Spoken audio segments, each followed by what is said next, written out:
আসসালামু আলাইকুম। আমি অষ্টম শ্রেণীর বাংলাদেশ ও বিশ্ব পরিচয় ক্লাস নিতে আসছি। সপ্তম অধ্যায় বাংলাদেশ রাষ্ট্রীয় সরকার ব্যবস্থা, রাষ্ট্র ও সরকার ব্যবস্থা এই ক্লাসটা নিতে আসছি। তোমরা সবাই ভালো আছো? অষ্টম শ্রেণীর স্টুডেন্টরা মনে করছো যে তোমাদের বোর্ড পরীক্ষা হবে না, বিধায় পড়াশোনা সব শেষ, কিন্তু আসলে তা না। তোমাদের কিন্তু বার্ষিক পরীক্ষার একটা মনে হয় আসছে যে তোমাদের প্রতিষ্ঠানে বার্ষিক পরীক্ষা অবশ্যই দিতে হবে। বার্ষিক পরীক্ষাতে উত্তীর্ণ না হইলে তোমরা 9-এ ভর্তি হতে পারবে না। অতএব বার্ষিক পরীক্ষায় উত্তীর্ণ হতে গেলে তোমাদের পড়াশোনার প্রতি আবার মনোযোগী হইতে হবে, পড়াশোনাতে আসতে হবে। আর বার্ষিক পরীক্ষাতে তোমরা যদি ভালো না করো তাহলে সায়েন্স পাইতে কিন্তু একটু সমস্যা হবে, সেটা তোমরা মাথায় রাখবে এবং ভালো মতো পড়াশোনা করব। তো আজকে আমি আসছি বাংলাদেশ রাষ্ট্র ও সরকার ব্যবস্থা। তাহলে আমি পার্ট 1 এবং 2 একদিন পড়েছি, আজকে আবার দেব পার্ট 2, বাংলাদেশ রাষ্ট্রীয় মূলনীতি। বাংলাদেশের রাষ্ট্রীয় মূলনীতি আমার সঙ্গে তোমরা বই খুলবা, বইয়ে তোমরা বিস্তারিত পাবে, বই না খুললে বুঝতে পারবে না। তাহলে বাংলাদেশের রাষ্ট্রীয় মূলনীতি সম্পর্কে আমরা পার্ট 3-এ পড়ব। তাহলে আমরা 1972 সালে মূল সংবিধান এবং সংবিধানে পঞ্চম 10 সংশোধনী অনুযায়ী বাংলাদেশের রাষ্ট্র পরিচালনার মূলনীতি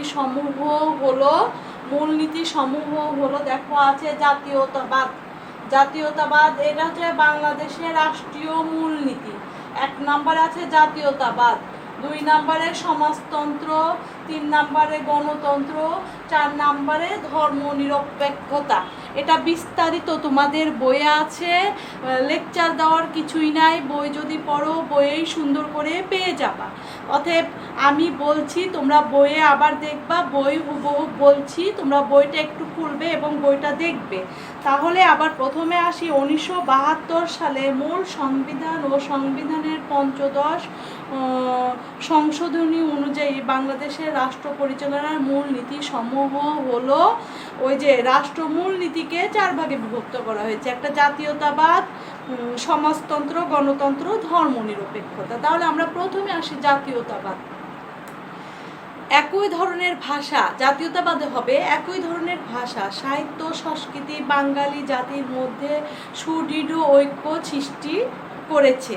তাই সংবিধানে বলা হয়েছে একই ভাষা সংস্কৃতিতে আবদ্ধ বাঙালি জাতি যে ঐক্যবদ্ধ সংকল্পবদ্ধ সংগ্রাম করে বাংলাদেশের স্বাধীনতা সার্বভৌমত্ব অর্জন করেছে, সেই ঐক্য সংহতি হবে বাঙালি জাতীয়তাবাদের ভিত্তি। তাহলে বাঙালি জাতীয়তাবাদের ভিত্তিতে কি হবে? ভাষা ও সংস্কৃতি বাঙালি আবদ্ধ বাঙালি জাতি ঐক্যবদ্ধ সংকল্পবদ্ধ সংগ্রাম করে বাংলাদেশের স্বাধীনতা সার্বভৌমত্ব অর্জন করেছে, সেই ঐক্য সংহতি হবে বাঙালি জাতীয়তাবাদের ভিত্তি। এখানে কি হবে? একই ধরনের ভাষা ও সাহিত্য সংস্কৃতি একই রকম হতে হবে। এখন আমরা আসব সমাজতন্ত্র। সমাজতন্ত্রে আছে অর্থনৈতিক ক্ষেত্রে সমতা আনার মাধ্যমে সবার জন্য সমান সুযোগ সুবিধা নিশ্চিত করাই হলো সমাজতন্ত্রের মূল লক্ষ্য। এই লক্ষ্যে কী কী আছে? শোষণমুক্ত, ন্যায়ভিত্তিক, সমতাভিত্তিক সমাজ প্রতিষ্ঠার উদ্দেশ্যে সমাজতন্ত্রকে রাষ্ট্রের একটি মূলনীতি হিসাবে গ্রহণ করা হয়েছে। তাহলে সবারই সুযোগ সুবিধা একই রকম হবে। এখানে শোষণমুক্ত হবে, ন্যায়ভিত্তিক হবে, সমতাভিত্তিক হবে, সমাজ প্রতিষ্ঠার উদ্দেশ্য সমাজতন্ত্রকে রাষ্ট্রের একটি মূলনীতি হিসাবে গ্রহণ করা হয়েছে। তারপরে আছে গণতন্ত্র।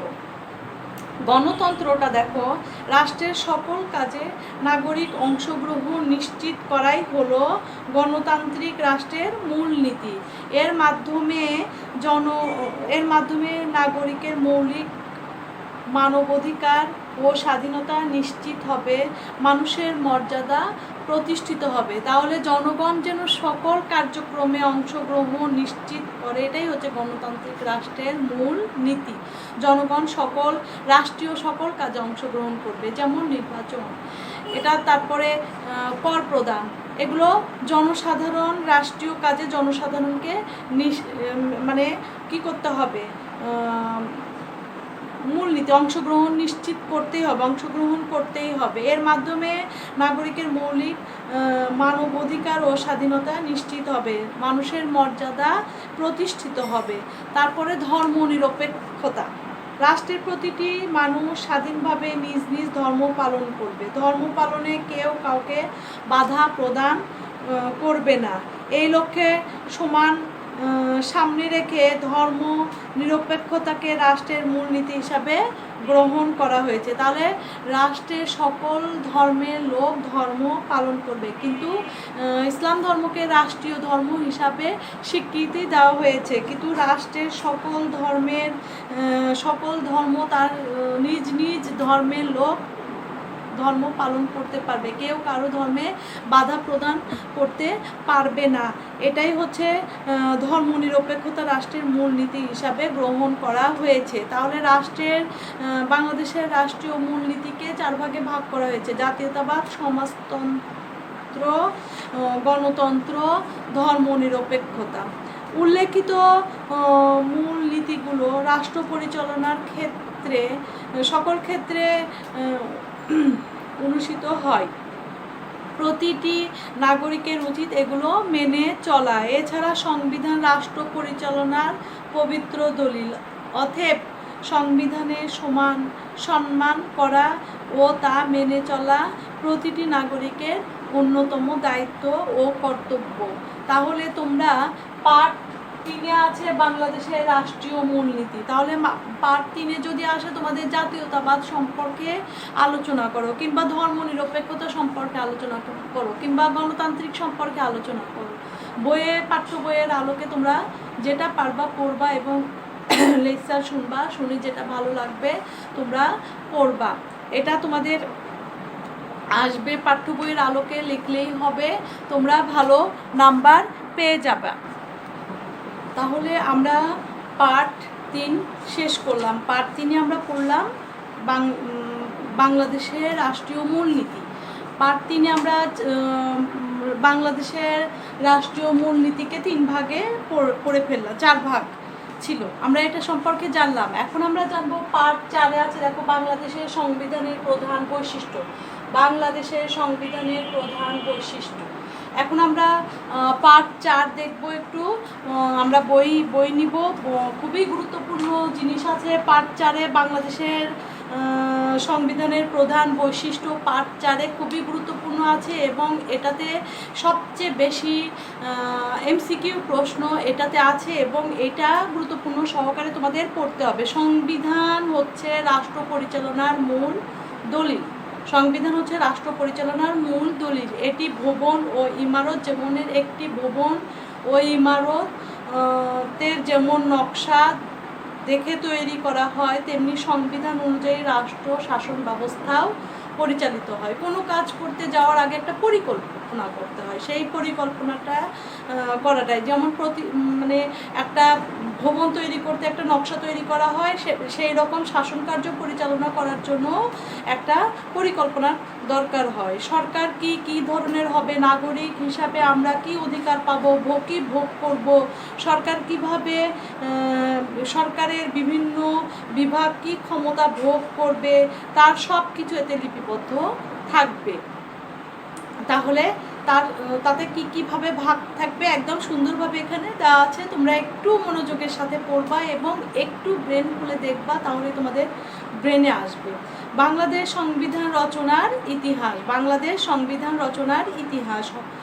বঙ্গবন্ধু শেখ মুজিবুর রহমান বাংলাদেশ স্বাধীনতা ঘোষণা করেছে 1971 সালে 26শে মার্চ, আর বিজয় অর্জন করা হয়েছে আমাদের 9 মাস সশস্ত্র মুক্তিযুদ্ধর মাধ্যমে 16ই ডিসেম্বর বিজয় অর্জন করেছে।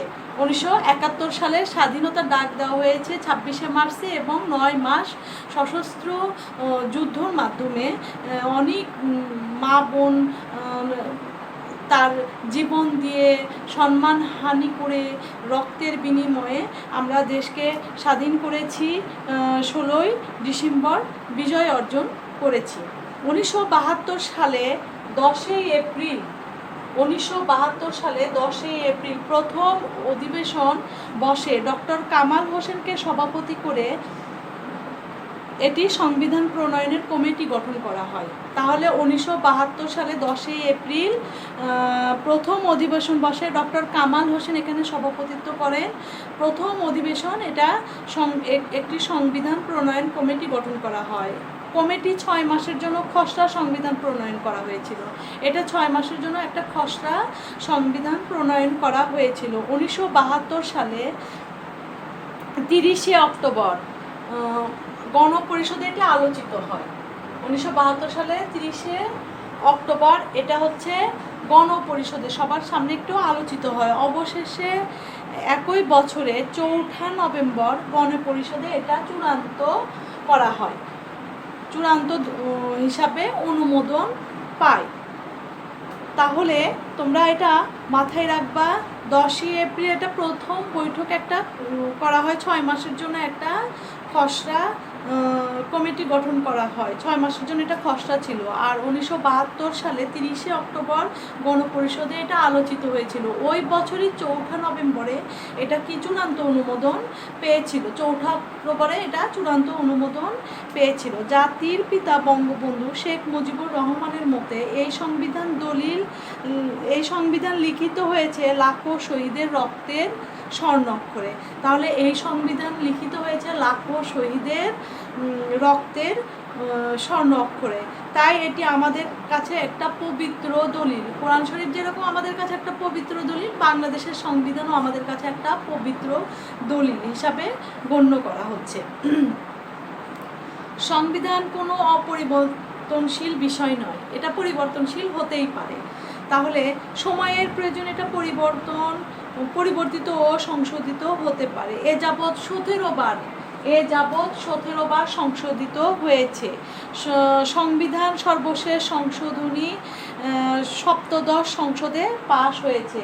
তাহলে সর্বশেষ সংশোধনী 17শ সংসদে পাশ হয়েছে, সেটা 8ই জুলাই 2018 সালে। 8ই জুলাই 2018 সালে সর্বশেষ সংশোধন হয়েছে, 17শ সংসদে পাশ হয়েছে। এখন আমরা আসব আমাদের সংবিধানের প্রধান বৈশিষ্ট্য সমূহ। তাহলে সংবিধান কি, এটা আমাদের কেন চূড়ান্ত দলিল, এটা আমরা জানলাম। তাহলে আমরা ওইদিকে সংবিধানের প্রধান বৈশিষ্ট্য জানলাম। আমাদের সংবিধানের প্রধান বৈশিষ্ট্যগুলো নিম্নরূপ। দেখো, বাংলাদেশ সংবিধানের প্রধান বৈশিষ্ট্য নিম্নরূপ। এখন তোমরা একটু বই আসবা, বই খুলবা, বই দেখবা, আছে নিম্নরূপ। প্রধান আছে হচ্ছে গণপ্রজাতন্ত্রী সরকার। বাংলাদেশ একটি স্বাধীন সার্বভৌমত্ব গণপ্রজাতন্ত্রী রাষ্ট্র হিসাবে পরিচিত হবে। বাংলাদেশ একটি স্বাধীন সার্বভৌমত্ব গণপ্রজাতন্ত্রী রাষ্ট্র হিসাবে পরিচিত হবে। তারপরে আসবে সংসদীয় পদ্ধতি সরকার। বাংলাদেশের মন্ত্রী পরিষদ শাসিত বা সংসদীয় পদ্ধতি শাসন ব্যবস্থা চালু থাকবে। এই পদ্ধতিতে প্রকৃত শাসন ক্ষমতা প্রধানমন্ত্রীর হাতে থাকবে। আগে প্রথমে থাকবে গণপ্রজাতন্ত্রী সরকার, তারপরে সংসদীয় পদ্ধতি সরকার। এখানে মন্ত্রী শাসিত বা সংসদীয় পদ্ধতি শাসন ব্যবস্থা চালু থাকবে। আর এটার হচ্ছে প্রধান, এই পদ্ধতিতে প্রকৃত শাসন ব্যবস্থা প্রধানমন্ত্রীর হাতেই থাকবে। এখন আসবে লিখিত সংবিধান। এটি একটি লিখিত দলিল যাকে 11 ভাগে বিভক্ত। এতে 153টি অনুচ্ছেদ ও একটি প্রস্তাবনা আছে। তাহলে তোমরা লিখিত দলিল, এটা একটা লিখিত দলিল যা কি আছে 11 ভাগে বিভক্ত, 153টি অনুচ্ছেদ ও কি আছে একটি প্রস্তাবনা আছে। রাষ্ট্রের মূলনীতি আমরা কিছুক্ষণ আগেই যেটা সম্পর্কে জেনেছি, রাষ্ট্রীয় মূলনীতি হচ্ছে সংবিধানের রাষ্ট্র পরিচালনার 4টি মূলনীতি নির্ধারণ করা হয়েছে। এগুলো হলো আমরা কিছুক্ষণ আগেই পড়েছি, জাতীয়তাবাদ, সমাজতন্ত্র, গণতন্ত্র, ধর্মনিরপেক্ষতা। এখন আসবে রাষ্ট্রধর্ম। এটা কি? সংবিধানের ইসলামকে রাষ্ট্রধর্ম হিসাবে স্বীকৃতি দেওয়া হয়েছে। বাংলাদেশ জনগণ বাঙালি নামে পরিচিত হবে এবং বাংলাদেশ নাগরিক পরিচয় হবে বাংলাদেশি। তাহলে বাংলাদেশ কি? রাষ্ট্রধর্ম। আমি জাতীয়তাতে চলে গেছি, আমি আবার বলছি রাষ্ট্রধর্ম। সংবিধানে ইসলাম ধর্মকে রাষ্ট্রধর্ম হিসাবে স্বীকৃতি দেওয়া হয়েছে। সেই সাথে হিন্দু, বৌদ্ধ, খ্রিস্টান, অন্য সকল ধর্ম ও ধর্মের অনুসারীদের সমান মর্যাদা অধিকার রক্ষার বিষয়টি নিশ্চিত করা হয়েছে। তাহলে আমাদের প্রধান ধর্ম মানে ইসলামকে রাষ্ট্রীয় ধর্ম হিসাবে স্বীকৃতি দেওয়া হয়েছে, কিন্তু সেই সাথে হিন্দু, বৌদ্ধ, খ্রিস্টান সব ধর্মের অনুসারীরাই কি করতে পারবে?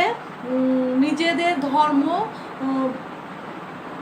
অনুসারী সমান মর্যাদা ও অধিকার নিশ্চিত করতে পারবে, নিজেরা নিজেদের ধর্মটা অধিকার গ্রহণ করতে পারবে। জাতি ও জাতীয়তা 6 আছে জাতি ও জাতীয়তা।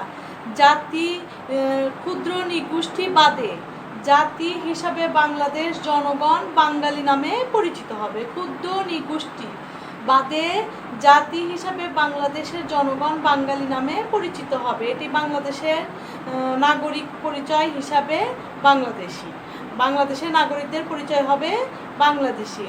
এখন আমরা আসবো সাথে এককেন্দ্রিক সরকার। দেশে এককেন্দ্রিক শাসন ব্যবস্থা প্রবর্তিত থাকবে। এক কক্ষ বিশিষ্ট আইনসভা। এটা আছে সংবিধানে, এক কক্ষ বিশিষ্ট আইনসভার ব্যবস্থা রাখা হয়েছে। প্রত্যেক নির্বাচনের মাধ্যমে নির্বাচিত 300 জন সংসদ সদস্য ও তাদের দ্বারা নির্বাচিত 50 জন মহিলা সংসদ সদস্য নিয়ে আইনসভা গঠিত হয়। তাহলে নির্বাচিত 300 জন সংসদ সদস্য আর তাদের দ্বারাই নির্বাচিত হবে 50 জন মহিলা সংসদ সদস্য, আইনসভা গঠিত হবে। এখন আসবো আমরা মৌলিক অধিকার। সংবিধান নাগরিকদের মৌলিক অধিকার ও তার সংরক্ষণের নিশ্চয়তা দেওয়া হয়েছে। তারপরে আসবো 9 গেল, 10-এ আসবো জনগণের সার্বভৌমত্ব। সংবিধান অনুযায়ী রাষ্ট্রের সকল ক্ষমতার মালিক জনগণ এবং জনগণের পক্ষে নির্দিষ্ট কর্তৃপক্ষ ও ক্ষমতা পরিচালনা করবে। সংবিধান অনুযায়ী রাষ্ট্রের সকল ক্ষমতার মালিক জনগণের সার্বভৌমত্ব, যেহেতু সংবিধান অনুযায়ী রাষ্ট্রের সকল ক্ষমতার মালিক জনগণের পক্ষে নির্দিষ্ট কর্তৃপক্ষ এই ক্ষমতা পরিচালনা করবে। জনগণের জন্য করে নির্দিষ্ট কিছু কর্তৃপক্ষ থাকবে, তারা এই ক্ষমতাটা পরিচালনা করবে। বিচার বিভাগের স্বাধীনতা। সংবিধানে বিচার বিভাগের স্বাধীনতা নিশ্চয়তা দেওয়া হয়েছে। সার্বজনীন ভোটার অধিকার। সংবিধানে জাতি, ধর্ম, বর্ণ নির্বিশেষে 18 বছর থেকে তদূর্ধ্ব বয়সে সকল নাগরিকের ভোটার অধিকার প্রদান করা হয়েছে। নির্বাচন অনুষ্ঠান। যে কোনো কারণে সংসদ ভেঙে গেলে বা অবলুপ্তি হলে সংবিধান অনুযায়ী 90 দিনের মধ্যে নির্বাচনের ব্যবস্থা করতে হবে।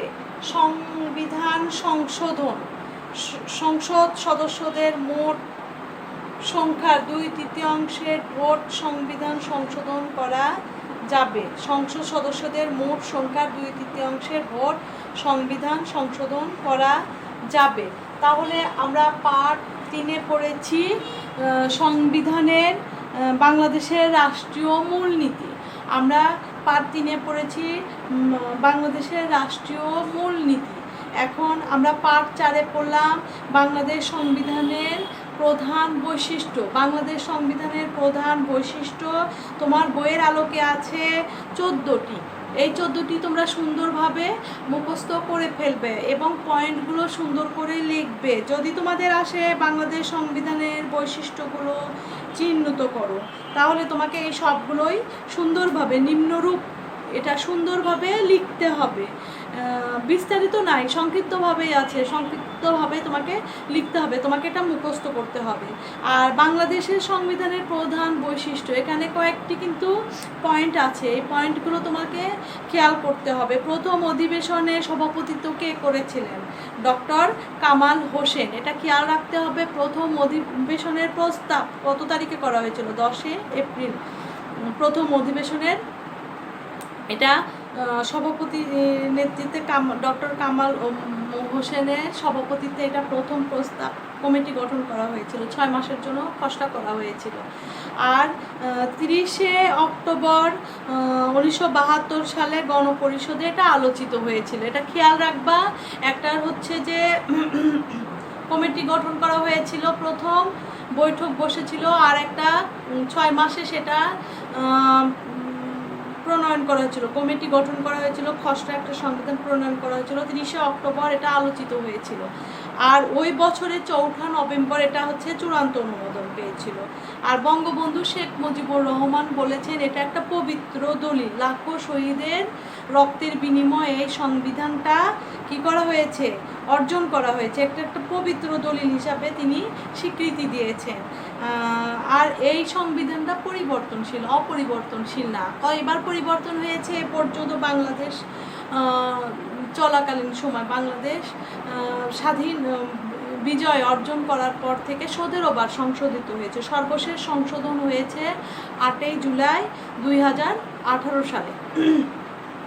এটা হয়েছিল সপ্তম 10 সংসদে বিল পাস হয়েছে। তোমাদের বইয়ের আলোকে আছে এটাই তোমরা উল্লেখ করবা, যেহেতু এটাই তোমাদের আছে। তাহলে আমরা আজ পার্ট এটা গেল আমাদের পার্ট 4-এ যে সংবিধানের প্রধান বৈশিষ্ট্যগুলো নিম্নরূপ, এই যে পয়েন্ট আকারে আছে 14টি, এই 14টি তোমাকে কিন্তু আলোকেই লিখতে হবে, আলোকেই বলতে হবে।